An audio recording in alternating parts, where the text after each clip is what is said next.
আপনার ফুটবল খেলা দেখে প্রথমবারের মতো আমি সেদিনে আপনার প্রেমে পড়ে গিয়েছিলাম।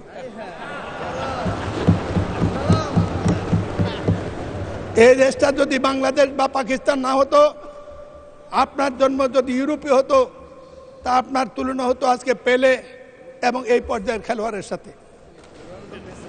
আপনি রাজনীতি ছিলেন না। 70-এর নির্বাচন আপনার বাবা ডক্টর আজহারউদ্দিন তৎকালীন আইয়ুবের স্বৈরশাসকের বিরুদ্ধে 70-এর নির্বাচনে এই ভোলা থেকে সংসদ সদস্য নির্বাচিত হয়েছিল।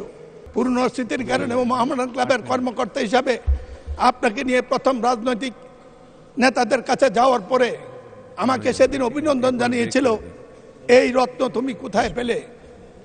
আজ আমি প্রশ্ন করতে চাই জনাব তারেক রহমানকে, এই রত্ন তিনি কোথায় খেতে পেলেন।